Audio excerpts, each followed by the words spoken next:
সময় 24 update BD সংবাদে আপনাকে স্বাগতম। শুরুতেই সংবাদ শিরোনাম, এরপর বিস্তারিত। শুরুতেই জানিয়ে দিব মোদির সেই ফ্রেন্ডস বলা ভিডিওর বিশ্ব রেকর্ড। এরপর জানিয়ে দিব আন্দোলনের সাফল্যের পর ককরোচ জনতা পার্টিকে নিয়ে নতুন জল্পনা। তারপর জানিয়ে দিব আন্দোলন শুরুর দিনই পদত্যাগ করতে চেয়েছিলেন ধর্মেন্দ্র। সবশেষে জানিয়ে দিব ভারতের নতুন শিক্ষামন্ত্রী কে এই প্রহ্লাদ যোশী। আপনি যদি মোদিকে ক্ষমতা থেকে নামাতে চান তাহলে ভিডিওতে লাইক করে চ্যানেলটি অবশ্যই সাবস্ক্রাইব করে দিবেন। এখন বিস্তারিত।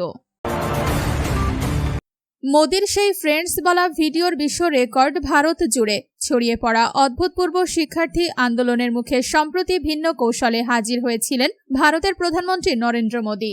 তরুণ প্রজন্মকে লক্ষ্য করে ইনস্টাগ্রামে পরপর দুটি রিল ভিডিও পোস্ট করেন তিনি, আর এর মাধ্যমেই গড়লেন বিশ্ব রেকর্ড। প্রথম ভিডিওটি পোস্ট করার মাত্র 24 ঘন্টার মধ্যে 300 মিলিয়নেরও বেশি 30 কোটির বেশি ভিউ পেয়ে প্ল্যাটফর্মটির একক ভিডিওর সর্বোচ্চ ভিউয়ের বিশ্ব রেকর্ড ভেঙে দিয়েছেন মোদি। সদ্য সাবেক শিক্ষামন্ত্রী ধর্মেন্দ্র প্রধানের পদত্যাগের দাবিতে তরুণদের আন্দোলন যখন উত্তাল, ঠিক তখনই এই বিক্ষোভের কেন্দ্রবিন্দু অর্থাৎ জেনজি প্রজন্মের জনপ্রিয় শর্ট ভিডিও ফরম্যাট বেছে নিয়ে বৃহস্পতিবার 23 জুলাই ও শুক্রবার 24 জুলাই গভীর রাতে এই ভিডিও দুটি শুট করেন 75 বছর বয়সী এই ভারতীয় নেতা।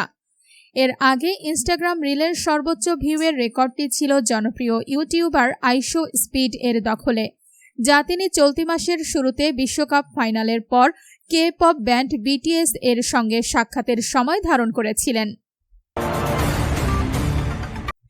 আন্দোলনের সাফল্যের পর ককরোচ জনতা পার্টিকে নিয়ে নতুন জল্পনা। নিট প্রশ্ন ফাঁসের ঘটনাকে কেন্দ্র করে দীর্ঘ আন্দোলনের পর কেন্দ্রীয় শিক্ষামন্ত্রী ধর্মেন্দ্র প্রধানের পদত্যাগ এবং সরকারের সঙ্গে সমঝোতার মধ্য দিয়ে আপাতত কর্মসূচি শেষ করেছে ককরোচ জনতা পার্টি। আন্দোলনের প্রধান দাবি পূরণ হওয়ার পর এখন নতুন করে আলোচনায় উঠে এসেছে সংগঠনের ভবিষ্যৎ। আন্দোলনের নেতৃত্বে থাকা অভিজিৎ দীপকে, আশুতোষ রানকা ও সৌরভ দাস কি এবার প্রত্যক্ষ রাজনীতিতে যোগ দেবেন নাকি সামাজিক আন্দোলনকেই আরও বিস্তৃত করবেন, তা নিয়ে দেশজুড়ে জল্পনা শুরু হয়েছে। ধর্মেন্দ্র প্রধানের পদত্যাগের দিনই এক বেসরকারি সংবাদ মাধ্যমকে দেওয়া সাক্ষাৎকারে ককরোচ জনতা পার্টির অন্যতম নেতা আশুতোষ রানকা ভবিষ্যৎ পরিকল্পনা নিয়ে কথা বলেন। তিনি জানান, গত কয়েক মাস ধরে তিনি প্রায় বাড়ির বাইরে ছিলেন। আন্দোলনের কারণে পরিবারকে সময় দেওয়ারও সুযোগ হয়নি, তাই আপাতত বাড়ি ফিরে বিশ্রাম নেওয়া এবং পরিবারের সঙ্গে কিছুটা সময় কাটানোই তার প্রথম অগ্রাধিকার। এরপর গত 2 মাসের ঘটনা প্রবাহ পর্যালোচনা করে ভবিষ্যৎ নিয়ে সিদ্ধান্ত নেওয়া হবে। রাজনীতিতে যোগ দেওয়ার সম্ভাবনা নিয়ে প্রশ্ন করা হলে রানকা সরাসরি না বলেননি। তার ভাষায়, ভারতে কোনো সম্ভাবনাকেই আগে থেকে পুরোপুরি অস্বীকার করা উচিত নয়। এই মন্তব্যের পর থেকেই সংগঠনের ভবিষ্যৎ রাজনৈতিক ভূমিকা নিয়ে আলোচনা শুরু হয়েছে, যদিও তিনি স্পষ্ট করে জানান এই মুহূর্তে এই বিষয়ে কোনো চূড়ান্ত সিদ্ধান্ত নেওয়া হয়নি। তবে সংগঠনের মুখপাত্র সৌরভ দাস রাজনীতিতে প্রবেশের জল্পনা অনেকটাই নাকচ করেছেন। আপনি যদি মোদিকে ক্ষমতা থেকে নামাতে চান তাহলে ভিডিওতে লাইক করে চ্যানেলটি অবশ্যই সাবস্ক্রাইব করে দিবেন। আন্দোলনের শুরুর দিনই পদত্যাগ করতে চেয়েছিলেন ধর্মেন্দ্র।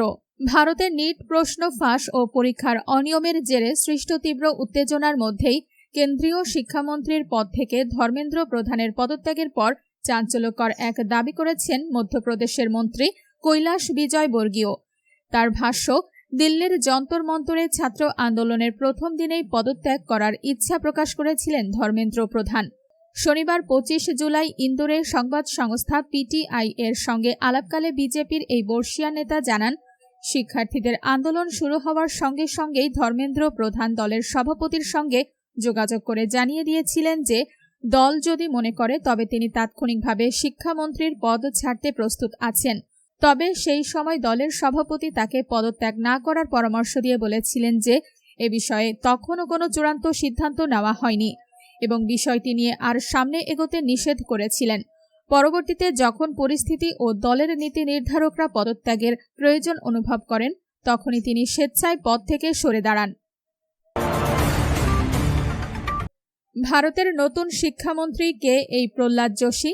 শিক্ষামন্ত্রী হিসেবে ধর্মেন্দ্র প্রধানের পদত্যাগপত্র রাষ্ট্রপতি দ্রৌপদী মুর্মু কর্তৃক গৃহীত হওয়ার পর ভারতীয় জনতা পার্টি বিজেপির জ্যেষ্ঠ নেতা ও কেন্দ্রীয় মন্ত্রী প্রহ্লাদ যোশীকে শিক্ষা মন্ত্রণালয়ের অতিরিক্ত দায়িত্ব দেওয়া হয়েছে।